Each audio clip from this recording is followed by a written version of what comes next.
नमस्कार आदाब। एक मुलाकात में फिर से तो लोग के स्वागत करत हैं जा। आज हमनी ईएनटी से संबंधित अपन करी के जारी रखब जाए कर से अगते हमनी टॉन्सिलाइटिस यानी लामिकडाल और साइनस यानी सिनुसित पर चर्चा कर ले रही जा। आज हमनी सुया जीते यानी डेफनेस कान की समस्या पर बतियाब जा और एकर पर डॉक्टर अश्वमेध सिंह दीना सिंह के अलावा के सकी हमनी के जस्ती बेहतर जानकारी दे। नमस्ते डॉक्टर जी। नमस्ते। त आज के ई प्रोग्राम में तोहर स्वागत बाटे। बहुत बहुत धन्यवाद। जी। त हमनी के प्रोग्राम हमनी शुरू करब जा। जैसे हम बोलनी आज हमनी ईएनटी के आर एगो पहलू यानी सुयाजीते डेफनेस पर बतियाब जा। त सबसे पहला हमनी के ये बतावा कि इम्पेयर्ड हियरिंग के मतलब डेफनेस है। बहुत बहुत धन्यवाद। फिर से हम तो लोग के बोलते हैं कि एम्बेस की तरफ से और मिनिस्टर ला सौते की तरफ से कि हमरा ऐसा एगो लोकाजों देला सा कि आके हमने के पब्लिक के एक्सप्लिके करे के हई भाषा में जन उ लोग के आराम से अपन लाकुजिन में सेवी करे लान सा और जन अपन घर में सेवी करना चाहिए लॉन्गाजुआ। हमरा एगो बहुत अच्छा लगल कि हमरा बहुत कोई हमरा बोलन सा कि देखा ना भोजपुरी में कोई नहीं बाकी एक्सप्लिके सकी करे। कबो कबो हमने हई से किरियोली ने से गिला से अच्छा समझे तो हई जन भोजपुरी हुआ बा तो हमने के बहुत अच्छा लगेला। वही खातिर हम अली तो लोग के आज एम्बेसे में ए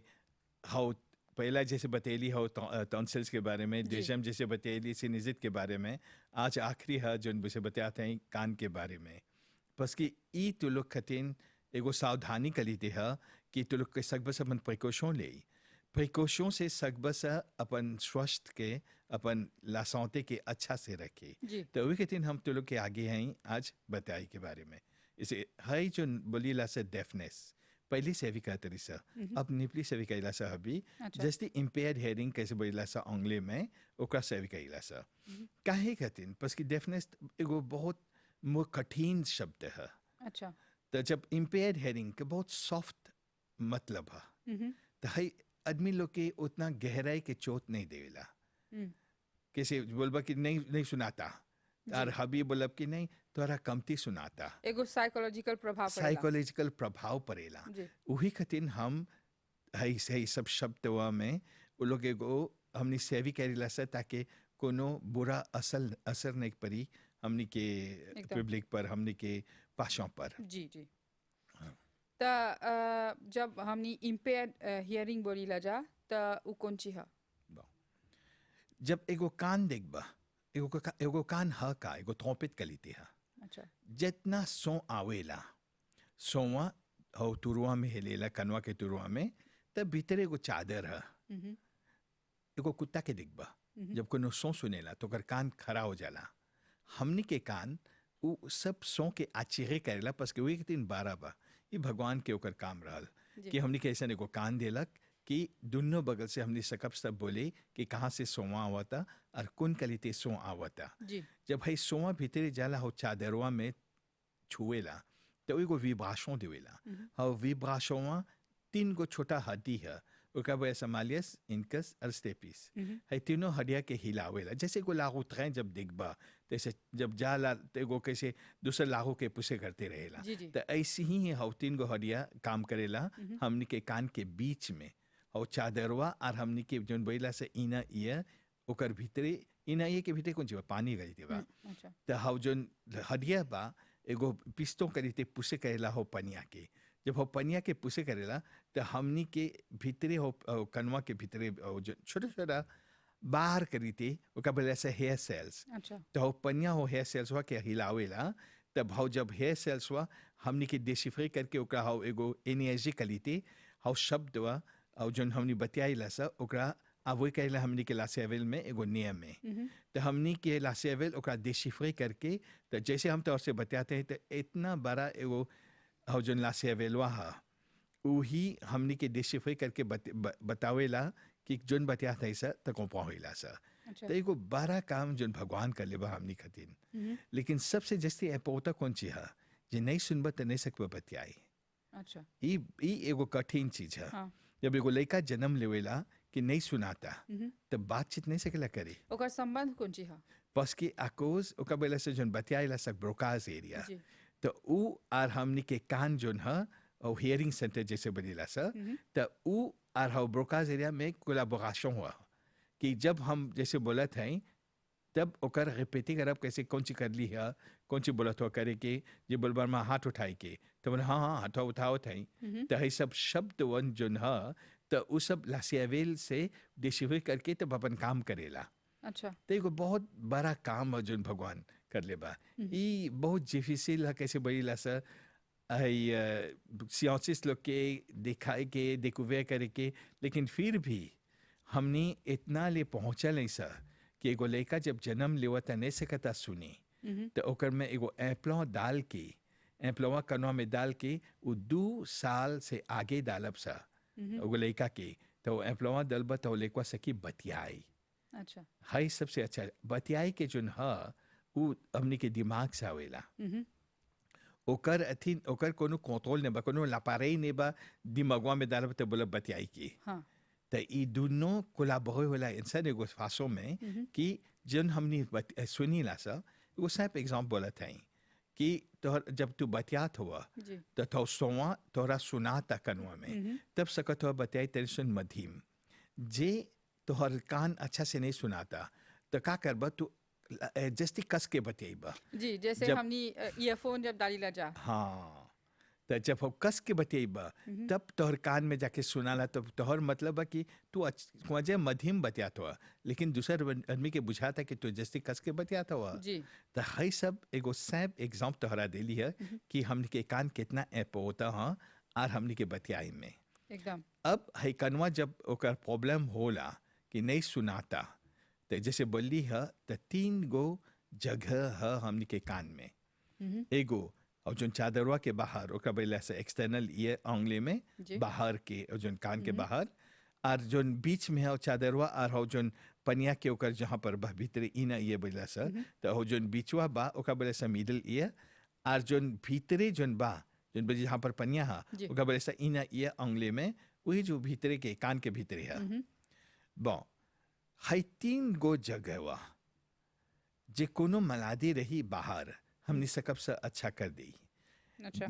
जहाँ हो बीचवा में है जैसे मिडिल या बैला सा जी ओकरो ओपेरे करके हमने सकब से अच्छा कर दी वो भाषावा के सकब से सुनाई तने सुन देपा होला कौन कहते मलादी हा हयो चस्ती होता हा जोन मलादी कैसे बहुत कठिन बा तो वो बहुत जीवशील रहेला जोन मलादी बा के कैसे एगो पैथोलॉजी बा सब ओपेरे करके निकाल दे जी। तो आदमिया के अच्छा से सुनाई तो अब जोन इना ये बोलीला से जोन भीते जहाँ पर पनिया बा हौजा पर कोनो प्रॉब्लम हो जाला और बाहर जोन बा जैसे बोली हो तो हेयर सेल्स जी। हुआ वो इजी हो जाला लाज से आँची अफ्लामाता से जाबित के दवाई से तौशों की दवाई से सबके साइड इफेक्ट हा अच्छा एस्पिरिन से बहुत चीज बा ओकर में और कैसे काम करबे एगो प्लास में जहाँ पर तपास बहुत होला तपास, जी। और काम जैसे कोनो चीज कहाँ पर कैसे एगो सो इमेजिएट में बंदूक चलावलन से आदमी लोग हवो सोवा से सकबा अफेक्टे होई Affecté, oui. तो हई सब चीज वन जोन हा अफेक्टे करेला हमने के इन हेयर सेल्स के अच्छा तो उ फिर से जमे के बहुत डिफिसिल है अच्छा तब ओकर में हमने सभी का ऐसा लापा रही सुने की तो वे कहते हैं कैसे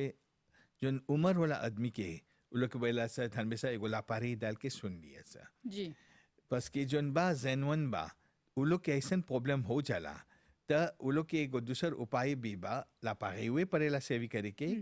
मौसम में है ये बलिया सा तो हबी हाले एगो नवा चीज निकलल बा ओकर बोला सा स्टेम सेल अच्छा स्टेम सेल तो उ हबी जापानी लासिन यूरोप में सब कम शुरू होल बा तो हमू हैजा पर मोरिस में कुमासे कर ली है कैसे कोनो आदमी के ओकर कान में तपास होला अच्छा कौन कहते तपास होई जी कली तो का बुझाई के माजे एगो लासिगाल है के कुमाजे एगो मासिन है जी के कुमाजे चलती बा पीते कनवा में ई काहे होइला तो उ होला कबो जब तो हर हो बारवा जैसे बोले इना ही सेल सा जी आबी में हो जाला तब भाई प्रॉब्लम होला तब ओकर खातिर जन स्टेम सेल्स बननी है तो उ तोहर खूनवे में से निकाल के एगो तनी सुन हो खूनवा निकाल के ओकरा फिल्टर करके ओकर स्टेम सेल निकाल के ओकर वजह से प्लाज्मा रिच प्रोटीन तो ऊ हो पानी के लेती है वो निकाल के तो हर जोन चादर के बीच में जोन पीछे जोन बीच कानवा में बा जी, जी। हौजा में इंजेक्ट करेला से तो भीतरी एब्सॉर्बे हो जाला हाउ इना ईवा में चल जाला और पनिया में चल जाला तो ऊ हो बरवा के फिर से खोजेला जमे के अच्छा, हाँ तो ये सब मुमकिन बाटे। है सब गति गति हुआ था तो रिसर्च चलते बा अभी तो अच्छा। हम मोरिस में है commencé कर ले है कमवा plutôt एगो 45 à 50 patients लेकर देले हैं ओकर में से 45 50 patients में हम तोरा बोलब कि समझ ले एगो 75 à 80% सब कोई अच्छा हुन सा जी। बाकी जोन 20% जोन बा 25% जोन बा वो लोग स्टाफ हुन सा मोवे कुछ नहीं बुझाता लेकिन तने सुन किसी का वो वे चीज होला है हो जाला जी। लेकिन अच्छा बुझाला वो लोग के सब कोई हमर से बोला जब से ट्रीटमेंट कर ले आई तो बहुत कोई अच्छा महसूस करेला लेकिन ई हा एक बैला से स्टेम सेल ट्रीटमेंट कि commencé कर ले सर तो औचे लेमोन में भारत में यूरोप में जापान लासिन सब गुरु करत हों से तो ई बहुत जल्दी जल्दी डेवलप होता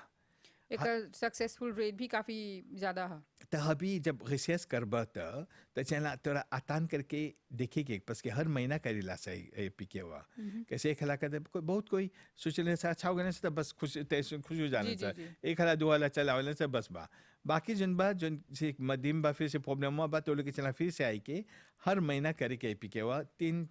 महीना 6 महीना करेला सा कबो एक बरिस ले सकेला दे पाला करे के जन के बहुत आशिते होला बहुत प्रॉब्लम हुआ बा तो का एक बरिस ले स्वीप करेला सा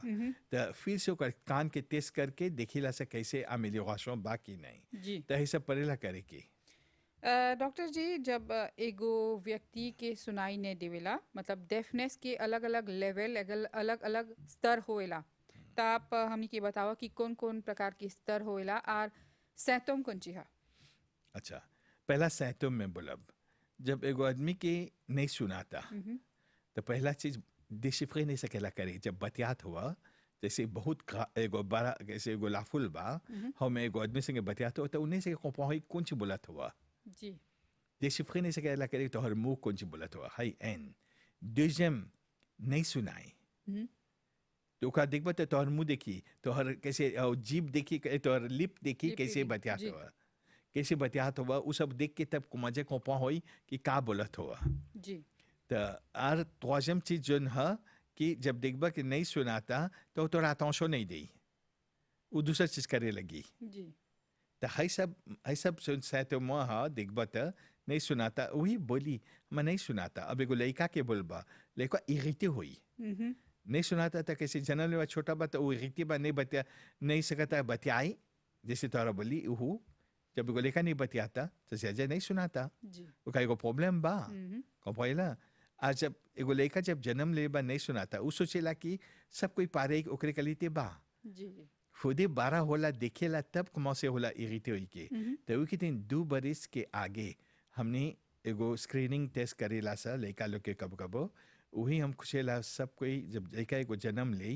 2 बरिस के आगे चहेला चेके करा लेके अपन पेजात से नहीं तो डॉक्टर ईएनटी संगे जी। कि देखे कि लड़का सुनाता कि नहीं बस ये जे लड़का के नहीं सुनात होई तो चला तुरंत एगो ईएनटी की डॉक्टर के देख के अस्पताल में ओका सकब से अवई का दे एप्लाउ करे जैसे बोले हो एप्लावा का करेला सा पीछे कान के पीछे एगो एगो तुरु करके हरिया में ते प्लासे करेला सा एप्लावा और ओकर जिफिल लेके कनवा के भीतर डाल के तोहर एगो कोकी कलीती एगो कान में अच्छा। तो कोकिया में अवई करला हो जिफिलवा तो वो एगो इलेक्ट्रोड बोलीला सा तो हर हाउ जो बाकी जो बाहर रहेला एगो लेमा कलीते रहेला और लेमा पर चिपक जला दूसर एगो प्रोसेसर बोलीला सा तो वो रिसीवर करेला जोन बतियात हुआ तो वो भीतरे जाके तो तोरा डिसिफ्रे करेला हो इलेक्ट्रोडवा में तो इलेक्ट्रोडवा तोहर दिमाग में बोलेला कि कौन सी बोली है तोरा समझत हो कि नहीं उम्र भर व्यक्ति उम्र भर के कान में ही रही हाँ सकी रहे ओकरा बदले के चाहेला कब कब परेला बदले के जे इफेक्टिव हो जाए आदमिया के ओकर लापो कि हाउ सब हाउ जिफिलवा नहीं छोटा हो गल बा कि कोनो दूसर लापाही मन होई डाले के तो परेला बदले के अच्छा। स्तर के बात बतावा हमनी के थोड़ा बहुत कि सुया जीते की कौन कौन स्तर है। différents stades में है सर्जिटे सर्जिटे कैसे बड़ा सा कंडक्टिव डेफनेस और sensory neural hearing loss conductive का मतलब है कैसे सब चीज बोलब कैसे एगो लासिया बकान में जी तो नहीं सुनाई तोरा लासिया बुसे करते हुए ला तो अब आदमिया के जब बतियाता तो नहीं सुनाता तो फुदे जाके एगो एगो डॉक्टर के देखी डॉक्टरवा बोली कि बेटे कनवा में लासिया बा नहीं तो दूसरी चीज रहेला मुआजी जम चला तो हयू से सकी एगो एगो आदमी के नहीं सुनाई सब चीज आफे है अब देशम साफे बोलब कि कैसे भीतरे कनवा के बीच में जोन है एगो चीज जमेला का नाम ऐसा कोलेस्टेटोमा कोलेस्टेटोमा एगो मलादी है जोन सब भीतरे के ओकर हड्डी खा लेवेला तो ओकर दाव से कौन चिया जब हड्डिया खा लेवेला तो सके लासे अवेल में जाके एगो आपसे भी बन गई अच्छा तो फिर भीतरे गला में भी देसान हो जाए आपसे हुआ सकी लाजू में चल जाए कहूँ पर चल जाए वो आपसे हुआ जब जम जाला अच्छा तो ओकर दाव से कौन चिया सकी हमने के अफेक्टी करे एक कुएं परी हमने सके हमने के जान भी चल जाए अच्छा वही कहते हैं जस्ती है पौता हो हाउ जोन भीतरे बीच में जोन बा मला दिया वो कह चला ओपेरे करके निकाल देगी एक बार ओपेरे करके निकाल देला तो समझ ला कि वो अच्छा हो जाए अच्छा तब ओकरा सुईवी करके ओकरा देखिला सा कि अच्छा हो जाए तब ओकरा छोड़ देला सा अच्छा जब हमनी डेफनेस के बारे में बोली ला जा तब उ कौन कौन कारण से होएला जब डेफनेस के कारण जैसे तोहरा बोलब bon जब काम करत हुआ एगो लॉन्विगॉन में जहाँ पर तपास बा किसी भूमवेद जी जे जहाँ पर रोज फोरेलन सा और बोलब एगो लीजिन में काम करते हैं जहाँ पर लापारे ही बा अब कोनो आदमी लोग कतनबद डाल के कनवा खजवावेलन सा तो उहू से सब कानवा एगो एगो affect सवाल रहल हमर बहुत जना कॉटनबद से कान कजवावेलन जा कजवावेला। और ओकरा साफ करेलन जा हाँ त उ करे के चाहेला कि नहीं चाहेला नहीं चाहला करे के अच्छा बस क्या कतन बदवा लेके जब डलबा तू नहीं चाहत हुआ कहाँ पर जात हुआ तो वो तैपवा के तुसे कर तैपवा इतना ले सांसी भा जब तुसे करबा तो सकी तोहर ने के अफेक्ट कर दे आ देशम साफे सकी तोहर ने तैपवा के पेफोरे कर दे तो एकर खतिन बदी ला सकी तो लोग नहीं तो सकी लासियावे के पुसे कर दे जस्ती भीतरे जी तो वही के दिन कोई कॉटन बद जो ना बदी ला सा नहीं सेवी करके जैसे है पोता सुबह हमने निकाली ला सा कॉटन बद कान में काहे के दिन हो जन प्लास्टिक वा जन बा कॉटन बदवा रहेला उ तासे हो जाला हो कॉटन जी, बदवा प्लास्टिक वा खाली लगा आदमी मैं खाली तो ऐसे चला के हो गल लेकिन जब देखी ला सा भीतर तक कॉटन बद बा जी सुबह निकाली ला सा तो लेकिन आदमी को बेला सा नहीं सेवी करके और दूसरी चीज जस्ती है पोता है जब कनवा में हो कॉटन बदवा सुखल दलबा ब्लेसे कर देबा लापोवा के जी तो कान के जन तुरु बा गते गते गते फेमे हो जाला अच्छा जब फेमे हो जाए कॉम्प्लेट में तो हर चादर जुमला पीछे रही तो जस्ती नहीं सुनाई तो जब तुरुआ फिर से खोले के ओपेरे करे के हड्डी और सब जन ओकरा वजह से फाइबरस टिश्यू और लापो खोल के काटे के निकाले के तो एगो डिफिसिल काम रहेला अच्छा नहीं सकबा के कमाजे 100% एगो नॉर्मल तुरु बना दे तब ओकर तुरुआ जन छोटा सकबा तरी सुन उहे कर दे लेकिन नॉर्मल जैसे रहल पहले के लिए ते नहीं सकबा करे तो उगितिन बदे ऐसा कि कॉटन बद नहीं सेवी करिया बहुत बार हमनी देखी ला जा कि कई बार लड़का लोग जन्म से ही सुयाजीते की समस्या वो लोग के होइला मतलब निसंस से ही त कितना परसेंटेज संभावना बाटे वो लोग के ठीक होए के कि नहीं WHO के ओकर हिसाब से जब स्टैटिस्टिक देखबा एन sur 1000 enfants जन जन्म लेवेला मॉरिस में तो वो लोग के सुयाजीते होला अच्छा है नॉर्मलमें एगो स्टडी कर लेवन सा तो लेकिन जब देखबा कि एन sur 1000 तो ओकर कारण काहे रहेला दो तीन गो कारण रहेला काहे लइकन लोग जन्म मिलन सा है नहीं सुनाला वो लोग के इम्पेयर हियरिंग जैसे बोला सा जी एगो जब परिवार में शादी करबा अच्छा जब परिवार के ओकर संगे शादी करबा तो ओकर खून तोर खून और ओकर खून तनी सुन पारे हुई है तबे एगो म्यूटेशन होला अच्छा जो जीन में म्यूटेशन होला तब है लइकन के कबो नहीं सुनाला है एगो एगो एगो अथी है एगो कारण है जी दूसर कारण है एगो लइका के जब छोटा रहेला जन्म लेवेला तो ओकर मेकोनियम कैसे बोला सब भीतरे हिल जाला खून में नहीं तो लाजोनिस होला लइका लोग के नहीं तो एगो मेनेजिट हो जाला जी हाई सब अफेक्टे करेला एगो लइका जब जन्म लेवेला तो तोहर नेह के जस्ती अफेक्टे करी। जब नेवा के अफेक्टे करेला तो नहीं सकब सुनाई तोहरा। तो ये सब लेकन जब जन्म ले लो तू नहीं जानबा कि लेकवा के सुनाता कि नहीं। फिर एगो टेस्ट बा ओकर नाम ऐसा OAE, ऑटो अकॉस्टिक एमिशन। अच्छा तो वो टेस्टवा करब तो देखब जान जाइबा कि लेकवा के सुनाता कि नहीं। खाली हइये चाइना में नहीं जान के कि लेकवा के सुनाता अच्छा से कि नहीं। तो OAE के टेस्टवा कर देबा तब जान जाइबा। नहीं तो ओकर से जैसे आगे बा एगो दूसरा टेस्ट बा लेकन के सुता के करीला सा ओकर नाम है ब्रेन इवोक रेस्पॉन्स ऑडियोमेट्री। तो हाई जन बा BEA ओकर छोटा फॉर्म है। तो जब टेस्टवा करीला सा तो लेकवा के जान जब से कि ओकर दिमाग अच्छा बा, ओकर कान अच्छा बा कि नहीं से कब से हाई ऑपरेशन करे कि नहीं। कबो कोनो लड़का लोग जन्म लेवेलन से तो ओकर नेवे नहीं बा। हाउ नेवा चाहेला एग्जिस्ट होई के तब सकबा हाई ऑपरेशन जन जैसे बोली कोक्लियर इम्प्लांट वा ऑपरे करबा आई दलबा तब लेकवा के सुनाई। जब होल बा देसा 2-3 गो लड़का जन गल होन सा तो वो लोग की नेह नहीं बा, ओकर कोक्लिया नहीं बा। कोक्लिया का मतलब जन लिस्कागो कलीते एगो छोटा हड्डी कलीते है हमनी के कान के भीतरे कब वही नहीं रहेला। माले गजमा हाई परिवारवा ने बोले इला से कि जानेला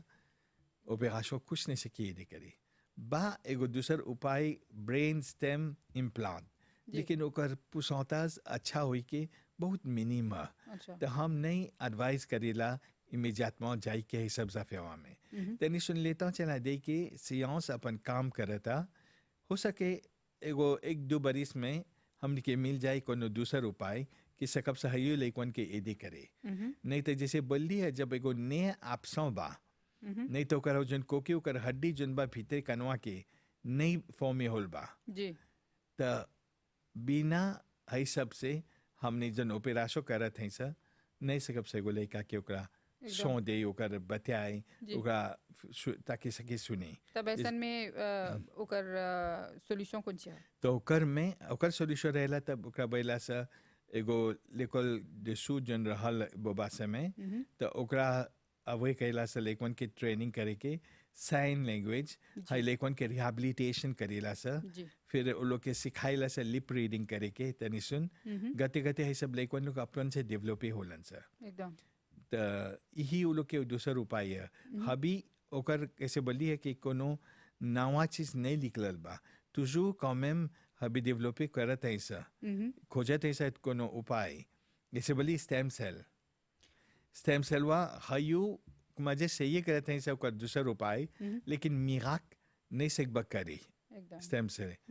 लेकिन जो करेला सकब सर करे तो वही जो बाकी हमनी के हाथ में है। आज मॉरिस में ट्रीटमेंट इलाज कहाँ ले पहुंचल बा? जैसे सब देश में करेला सा ओकर ऑपरेशन खाली है जो कोक्लियर इम्प्लांट बा वो हमनी के परेला लेका लोग के आंदेव आवे करे के एक्चुअल में जो कोविड नहीं रहा अभी तो जै में हमने प्लान कर लिया सर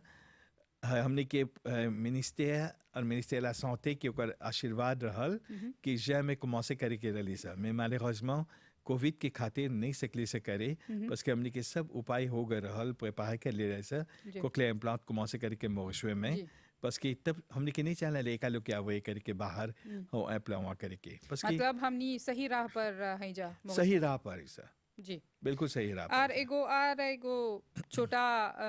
सवाल रहल बहुत जना कान में ऐसे पानी डाल के साबुन डाल के धोएलन जा ये करे के चाहेला कि नहीं चाहेला? बिल्कुल नहीं बस के का है हमने के कान लोटो कलीते नहीं जे चाहेला साबुन डाल के धोई के हमने के कान जोन है एगो प्लस जहाँ पर ओकर अथी हिला ओकर उवेचा दूसर नहीं बा खाली एक एगो उवेचा में जन डालत हुआ फिर से निकल बा तो भीतरी पानी जम जाला साबुन चल जाला तो ओकर में मुआजी धर लेवेला। मुआजी कुछ रहेला एगो प्लास में जहाँ पर करिया रहेला और हौजा पर कोनो खाली पानी मिली साबुन मिली तो कुछ जमे के अभी तो मुआजी कहूँ पर एगो रोटी रखबा तो मुआजी जम जाला एकदम एगो बनान रखबा तो मुआजी जम जाला तो कनुआ में तेरे साबुन और पानी दबा तो डेफिनेटली में हो जाए तो वही के दिन बैले रसा कि कान ऐसे नहीं निटवाई कर जा वो तो माचक में गोलेका के दिखबा हौ लेकवन लोग जब खा लन सा नहीं तो अपन बिबों लेवेलन सा तो जन मुस्कुआ बा ओकर मुंह के तो एगो लामासवा हमने के जितना लासिय जमेला लमासवा में जब कुछ बा कोनो वही वही से आदमी लोग के अपन खाए के कुछ के खाए के लेता लेके जब खाई बता पहले के आदमी जस्ती कान खाता हल काहोत खाता हल तब वो लोग के दांत मजबूत रहल जी जी और अभी तो लड़का लोग के बता वही ताबिक्स खा लन सब जितना सॉफ्ट सॉफ्ट खा जी। और देखबा तो हमेशा दांत चिस लग जाता है का है बस कि वो लोग के दांत उतना मजबूत नहीं बा। डॉक्टर जी आखिर में आप हमने के बता कि हमने सुयाजीते के लेके मतलब एक से बचे खातिर हमने के जनता खातिर तोहर एगो सलाह बहुत बहुत इम्पोर्टेंट चीज़ है कि जो लड़का जब देखबा जन्म लेवता जी ई तोरा चाहेला अपन पेचात के देख के नहीं तो एगो डॉक्टर ईएनटी के देख के चेके करे के लड़का के सुनाता कि नहीं जैसे जन्म लेलक 2 बरस के आगे चाहेला एगो डॉक्टर के देख के ओकर एडवाइस ले लिए सर ई एगो स्क्रीनिंग समझला नहीं जे तोहर पेचात बोलक नहीं सब कुछ अच्छा बा लड़का के सुनाता कोनो प्रॉब्लम नहीं बा तब समझ ल कि अच्छा सीमा में हुआ है सबसे पहला। दूसरी चीज़ है कि कोतनबद नहीं से भी करिए सा और जैसे का वाश बा अपन कान में डाल के धोए दूस के। नहीं धोइए सा जैसे कान में लासिया बा सब चीज से भी करिए सा कोको अति इलाकों के नहीं है ये जो नती है दलील जरीफ वही ला सा जी, जी। कान में डलबे को दलील जरीफ तो गल के निकल जाला अच्छा नेसेसरी नहीं है लेकिन कान के आगे को छोटा चीज बा त्रियांकली थे हमेशा तेरे से तेल दबा है दवाई बा तो हो जोन लासियावा बा जोन जिए बा उ निकल हो जाए। जोन ओलिव के ओकर जोन तेलवा बा ओकरा सॉफ्ट करके अपने से निकाल देवेला अच्छा अजे नहीं तो बेचारा एगो स्प्रे कलीते कनवा में डाले के सकबा हो स्प्रे वो डाल दे अपन कान के सकबा धो दे नेसेसरी नहीं है नहीं तो परी तोहरा एगो डॉक्टर के देख के निकाल दे के और सब लासियावन कब कब रोज कलीते हो जाला। तो ये सब जानकारी खातिर डॉक्टर दीना सिंह आपके हमनी धन्यवाद फिरो से बोलब जा बहुत और धन्यवाद। हमनी के तीनों प्रोग्राम पर आप काफ़ी खास और ज़रूरी जानकारी और सलाह दिला ईएनटी के तीनों पहलू पर त हमनी यही उम्मीद करी ला जा कि हमनी के जनता के ई सबसे खास फ़ायदा होई त एक बार फिर से आपके मौजूदगी खातिर हमनी तोहरा धन्यवाद बोलब जा। बहुत बहुत धन्यवाद। त जैसे डॉक्टर दीना सिंह हमनी के ईएनटी के तीनों पहलू पर खास जानकारी दिलन टॉन्सिलाइटिस पर साइनस पर और आज सुयाजीते यानी कान की समस्या पर खास जानकारी दिलन त हमनी के उम्मीद है कि हमनी के जनता के सबसे फ़ायदा होल बा और हमनी के यही उम्मीद है कि तो लोग खास सावधानी बरतला जा त यही से के संगे हमनी के आज के प्रोग्राम समाप्त होता तो हर ध्यान खातिर धन्यवाद नमस्कार और आदाब। नमस्कार।